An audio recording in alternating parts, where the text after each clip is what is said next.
Hello students, hello everybody. फटाफट एक बार इस लिंक को शेयर कर दीजिए सो दैट हम लोग इस वीडियो को स्टार्ट कर सकें। और एग्ज़ाम से पहले की रात, जैसा कि आपने पढ़ा होगा, थंबनेल के अंदर देखा भी होगा, और इस वीडियो के अंदर कुछ चीज़ें ऐसी बताने वाला हूं जो चीज़ें अभी आपको फॉलो करनी है इस टाइम की। अगर मैं बात करूं तो एग्ज़ाम क्या कुछ रहेंगे, क्या होगा क्या नहीं होगा, वो सब चीज़ें इस वीडियो के अंदर बताने वाला हूँ। तो फटाफट एक बार इस लिंक को अपने सभी फ्रेंड्स के साथ who are going to appear in the board exams this year for the first term, उनके साथ इस लिंक को शेयर कर दीजिए और मैक्सिमाइज अपने फ्रेंड्स को कनेक्ट कर लीजिए सो दैट हम लोग स्टार्ट कर सके आज का ये सेशन। और ये सेशन बहुत इंटरेस्टिंग होने वाला और इम्पोर्टेंट भी है, क्योंकि एग्जाम से पहले की स्ट्रेटेजी इस वीडियो के अंदर मैं डिस्कस करूंगा आप लोगों के साथ। तो उसके लिए ज़रूरी है कि आप इस लिंक को शेयर करें और अपने सभी फ्रेंड्स को कनेक्ट कर लें। फ्रेंड्स, इस वीडियो के अंदर सिर्फ ऐसा नहीं है कि 12th क्लास का, चूंकि कल एग्जाम है, बोर्ड एग्जाम है, तो सिर्फ यहाँ पर हम लोग 12th क्लास की बात करेंगे। क्लास 10th के भी एग्जाम चले हुए हैं। इनके अलावा भी आप बहुत सारे एग्जाम्स को फेस करते हैं। तो एग्जाम, जब भी आपको नेक्स्ट डे एग्जाम फेस करना होता है, तो पहले दिन क्या चीज़ें आपको ध्यान रखनी होती हैं और कैसे आप ऐसा कुछ करें कि आपका जो एग्ज़ाम है वो स्मूथली जो है वो जाए, तो वो सब चीज़ें इस वीडियो के अंदर आपको बताने वाला हूँ। तो बहुत सारे बच्चे कनेक्ट हो गए हैं, चलिए स्टार्ट करते हैं। सो स्टूडेंट्स, आज मान लीजिए कल आपका एग्ज़ाम है और आज ऑब्वियसली आप में से बहुत सारे इस बात को लेकर के पैनिक होंगे। अगर मैं बात करूं सीबीएसई एग्जाम्स की, तो कल 12th क्लास का बोर्ड एग्जाम है फर्स्ट। तो एग्जाम नहीं, सोशियोलॉजी का एग्जाम ऑलरेडी हो चुका है 1 दिसंबर को। तो कल उनका सेकंड एग्जाम है। बहुत सारे स्टूडेंट्स का फर्स्ट एग्जाम है कल। इंग्लिश कोर का कल एग्जाम है। तो इंग्लिश के एग्जाम को लेकर के बहुत सारी तैयारी आप लोगों ने करी होंगी, बहुत सारे सैम्पल पेपर्स आप लोगों ने स्टडी करे होंगे।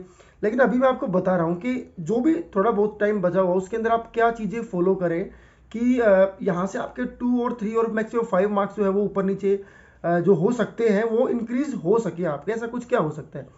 सबसे पहली चीज़ तो आज रात को ना आपको अच्छी तरह से सोना है। आपको जल्दी सोना है और सुबह आराम से उठना है। तो ऐसा कोई पैनिक करने की ज़रूरत नहीं है। स्टूडेंट्स, मैं आपको एक चीज़ बताना ज़रूर चाहूँगा। आप में से बहुत सारे शायद मुझसे एग्री करेंगे और कई सारे लोग एग्री नहीं भी करेंगे।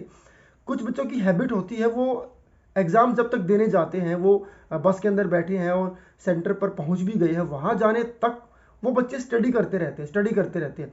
शायद किसी ने उनके दिमाग में ये बात डाल दी है कि लास्ट मोमेंट पर आप पढ़ लीजिए तो उसमें से कुछ ना कुछ ज़रूर जो है वो आएगा। तो आप उस चीज़ के चक्कर में पैनिक रहते हैं और उस पैनिकनेस के उस प्रभाव में आप क्या करते हैं, आप लास्ट मोमेंट तक पढ़ते रहते हैं। ये भी पढ़ लूँ, वो भी पढ़ लूँ, किसी के पास कोई नोट्स हैं वो भी पढ़ लूँ, कोई दूसरा बच्चा दिखाई दिया कुछ और पढ़ते हुए तो उससे कॉपी मांग करके वो भी पढ़ लूँ। लेकिन ये सारी चीज़ें बहुत ज़्यादा हद तक मैं ये मानता हूँ कि इफ़ेक्टिव नहीं है। मैं आपको एक छोटी सी बात बता देता हूँ। आपने सपोज कीजिए कि अभी आपके फर्स्ट टर्म एग्जाम है और आपने इसके लिए 4 महीने की स्टडी करी है। लगभग 120 दिन मान लीजिए आपने स्टडी करी है।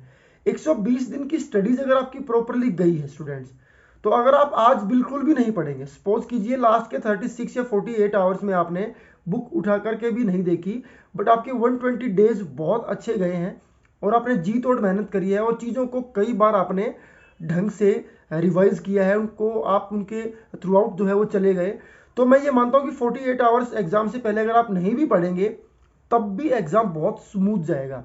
और ये सिर्फ ऐसा नहीं है कि मैं इंग्लिश के एग्जाम की बात कर रहा हूँ, ऐसा नहीं, ये सभी एग्जाम्स के लिए होता है। आपकी तैयारी, लंबी तैयारी यहाँ पर काम आती है। एग्जाम कभी भी शॉर्ट टर्म तैयारी पर नहीं होता है कि मैं 48 आवर्स पढ़ दूँ। अभी जो एग्जाम चले हुए हैं वो OMR बेस्ड एग्जाम्स हैं, तो पेपर को अच्छी तरीके से आपने करना है। वो मैं आपको कई सारी वीडियोज़ में बता चुका हूँ कि पेपर अटेम्प्टेशन का जो आपका तरीका होगा उसके ऊपर भी आपके कुछ मार्क्स तो डिपेंड करेंगे कि आप किस ढंग से पेपर को करके आते हैं। मैं इंग्लिश के एग्जाम की आपको बता देता हूँ कि टोटल 60 क्वेश्चंस होंगे। Out of 60 you have to pick 50 questions. तो अलग अलग सेक्शंस में डिवाइड होंगे। फर्स्ट और सेकंड सेक्शन जो होगा, फर्स्ट सेक्शन के अंदर आपके ऑब्वियसली पैराग्राफ्स हैं, अनसीन पैसेज हैं। अब अनसीन पैसेज को लेकर के बहुत सारे स्टूडेंट्स पैनिक रहते हैं कि ये नहीं हो पाते, हमने बहुत प्रैक्टिस कर ली, ये नहीं हो पाते। देखिए, होना ना होना तो अल्टीमेटली आपकी प्रैक्टिस पर डिपेंड करेगा और काफ़ी हद तक डिपेंड करेगा। जब आप एग्जाम के अंदर बैठेंगे तो वहाँ पर कैसा सिनेरियो बनेगा और किस तरह के पैराग्राफ्स आपको फेस करने को मिलेंगे। आपके पास इंटरनल ऑप्शंस होती हैं, मतलब आप कोई 10 क्वेश्चंस आपको दिए गए हैं, you have to pick 8 questions, you have to attempt only 8 out of 10। तो आपको ये डिसाइड उसी मोमेंट पर करना है। इसमें पैनिक होने की जरूरत नहीं है, अभी सोचने की जरूरत नहीं है कि मुश्किल आएगा आसान आएगा, उस मोमेंट पर आपको ये डिसाइड करना है कि मुझे बेस्ट ऑफ 8 जो है वो पिक करने हैं। अगर आपको वोकेबलरी से कोई क्वेश्चन आया और वो आपको नहीं आता है, या फिर आपको लगता है कि ये क्वेश्चन अगर मैं सोल्व करने जाऊंगा और मैं वर्ड्स को सर्च आउट करूंगा इस पैराग्राफ के अंदर, तो ये मेरा टाइम कंज्यूम करेगा बहुत ज़्यादा, तो आपको ऐसा क्वेश्चन छोड़ देना है। आपको वो सब क्वेश्चंस छोड़ देने हैं जो आपकी बेस्ट ऑप्शंस नहीं है, या फिर आपको लगता है कि ये इस दूसरे क्वेश्चन के कंपैरिजन में ज़्यादा टाइम कंज्यूम करेगा मेरा और मेरा लॉस हो सकता है, तो आपको वही 2 क्वेश्चन छोड़ने हैं। इन द सेम वे जो नेक्स्ट पैराग्राफ होगा उसके अंदर भी 8 क्वेश्चन होंगे, 6 आपको पिक करने हैं। दोनों में से एक पैराग्राफ थोड़ा सा इजी होगा कंपैरेटिवली दूसरे पैराग्राफ के। एक पैराग्राफ एक स्टोरी की फॉर्मेट में होगा, किसी पर्टिकुलर पॉइंट के ऊपर बात करी जाएगी, तो उधर से क्वेश्चन आंसर को ढूंढना थोड़ा सा इजी होता है। दूसरा जो पैराग्राफ होगा उसके अंदर कुछ डाटा आपको दिए जाएंगे, कुछ पाई चार्ट हो सकते हैं, कुछ ग्राफ्स हो सकते हैं, कुछ पिक्चर्स हो सकती हैं, उसमें से कोई आपको एनालाइज करनी है चीज़ें, देन उसके बाद आपको अपने आंसर फाइंड आउट करने। वहां पर थोड़ी सी डिफिकल्टी होती है, लेकिन अगर आप ध्यान से उसको करेंगे तो आंसर्स अल्टीमेटली वही हैं। तो उसके लिए कोई हार्ड एंड फास्ट रूल नहीं है कि मैं आपको बताऊं। बहुत सारे लोग बताते भी होंगे कि भैया ये कर लीजिए, लेकिन ऐसा नहीं होता है। उसके लिए कोई हार्ड एंड फास्ट रूल नहीं होते हैं। उसके बाद जो सेकंड पार्ट आपका पेपर का होगा वो ग्रामर सेक्शन होगा, अगर मैं 10th क्लास की बात करूं, और राइटिंग सेक्शन होता है 12th क्लास के अंदर मोस्टली। तो उसमें क्या करना होता है, उसमें भी आपको अगर फॉर्मेट आपको चीज़ों का आता है कि how to write notice, how to draft a notice, तो फिर वहां पर आपसे जो क्वेश्चंस पूछे जाएंगे वो कैसे ड्राफ्ट करने हैं, या जब आप ड्राफ्ट कर रहे होंगे तो किन चीज़ों का ध्यान रखना है, उन्हीं के ऊपर बेस्ड क्वेश्चन होंगे। In the same way letter writing के भी जो भी क्वेश्चंस आएंगे वो भी उसके फॉर्मेट के बेसिस पर ही होंगे।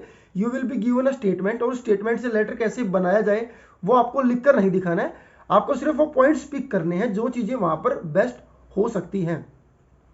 उसके बाद जो लिटरेचर का सेक्शन होगा उधर आपको 30 क्वेश्चंस मिलने वाले हैं, in the 10th class also and in the 12th class also. तो 30 क्वेश्चंस में से आपको देखना ये है कि पहले जो 20 क्वेश्चंस होंगे वो 4 पार्ट्स के अंदर डिवाइड होंगे, और हर पार्ट में 5 क्वेश्चंस होंगे। वहां पर आपको हर 5 में से कोई 4 जो है वो क्वेश्चंस पिक करने हैं। देन फाइनली 51 से लेकर के 60 जो भी लास्ट के जो 10 क्वेश्चंस होंगे वो आपको कंप्लीटली करने हैं। उधर आपके पास ऑप्शंस नहीं है। हो सकता है ये वाली चीज़ आपको पेपर में ना मिले, उधर आपको लिखा मिलेगा कि ये 30 क्वेश्चंस दिए हुए हैं, 26 आपको अटेम्प्ट करने हैं। तो 26 वो ऐसे ही होंगे कि 4 करके आप चलेंगे तो 16 क्वेश्चन 31 से लेकर के 50 के बीच में जो 20 क्वेश्चंस हैं उनमें से आपको 16 क्वेश्चंस अटेम्प्ट करने हैं। देन 51 से लेकर 60 तक के बीच के जो क्वेश्चन है वो 10 आपको अटेम्प्ट करने हैं। तो इस तरीके से पेपर होगा। तो ये सब बातें आपको ध्यान रखनी है एग्जाम के अंदर। तो आज आपको रिलैक्स होकर के सोना है, और ये बिल्कुल भी नहीं सोचना कि मुझे पैसेज सोल्व करने नहीं आते या मुझे राइटिंग सेक्शन मेरा वीक है। अभी आपको कुछ वीक नहीं है और कुछ स्ट्रॉन्ग नहीं है। अब तक आपने जो पढ़ा है वो सब चीज़ें आपकी स्ट्रॉन्ग है, और जो आपने नहीं पढ़ा है वो वीक है। अगर आप आज पूरी रात नहीं सोते हो, पढ़ते रहते हो, तब भी वो वीक ही है। समझिए इस बात को, तब भी वो चीज़ें वीक ही हैं। ऐसा नहीं है कि तब वो स्ट्रॉन्ग होगा ना, वो स्ट्रॉन्ग नहीं होगा।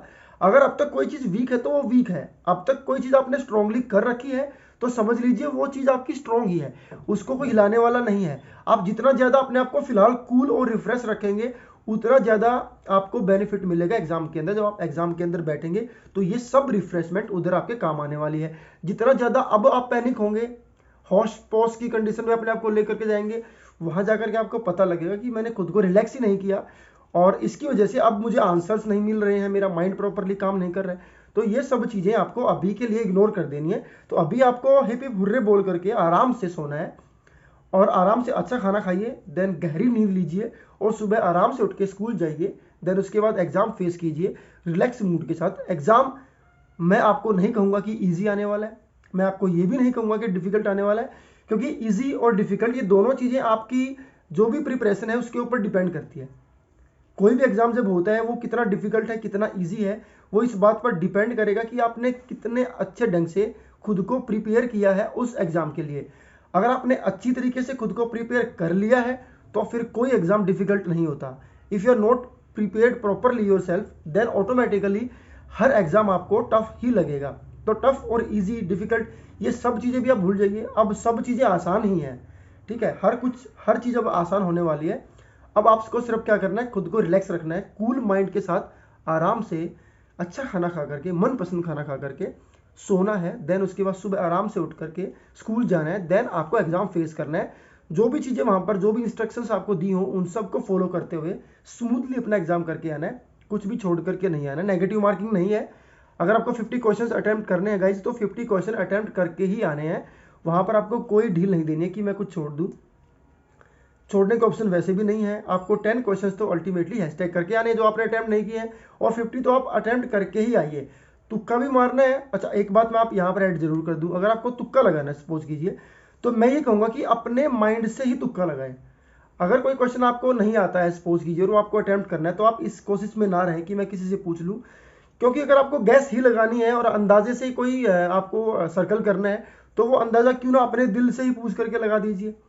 ठीक है, तो हो सकता है दूसरा कोई बताए वो गलत हो, तो ये सब चीज़ों में भी नहीं पड़ना है, खुद के दिमाग से काम लेना है। और खुद के दिमाग से लिया हुआ जो भी काम आप करेंगे, डेफिनेटली वो आपको सक्सेसफुल जरूर बनाएगा। नकल से या किसी से पूछ पाछ के आपने कुछ भी किया, तो वो चीज़ें आपको ज़्यादा देर तक काम नहीं आएंगे, आगे नहीं लेकर के जाएंगी। और आप चाहते हैं कि अच्छे नंबर आए रियली, तो फिर ये सब चीज़ें आपको फॉलो करनी है। बिल्कुल फ्रेश माइंड से पेपर देने जाना है, कोई पैनिकनेस नहीं, बस में बैठ करके बुक्स खोलने की ज़रूरत नहीं है। आराम से कूल माइंड होकर के शांति से बैठना है।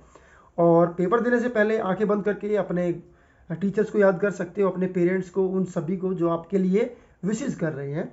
तो डेफिनेटली गाइज आपका पेपर रॉक होने वाला है। मैं कह रहा हूँ आपका पेपर रॉकिंग होने वाला है। ठीक है, तो इन सब बातों का आप ध्यान रखेंगे, आई होप आप ध्यान रखेंगे। अगर आपके कोई फ्रेंड इस वीडियो को अभी नहीं देख पा रहे हैं, लाइव वो नहीं जुड़े हैं, तो आप इस लिंक को अपने फ्रेंड्स सर्कल में शेयर कर दीजिए, सो दैट उनको भी पता लग सके कि पेपर कैसा आने वाला है। कुछ चीज़ें मैंने पेपर की भी बताई हैं, और कुछ चीज़ें मैंने ऐसी भी बताई हैं जो आई होप कि आपको कनेक्ट करके और आपको थोड़ा सा आपकी माइंड को रिलैक्सेशन देंगी। So thanks for watching this video and thanks for connecting with us. And if you like our videos, if you like our content, then you can subscribe our channel also. Okay, so guys, thank you for watching this video. Thank you.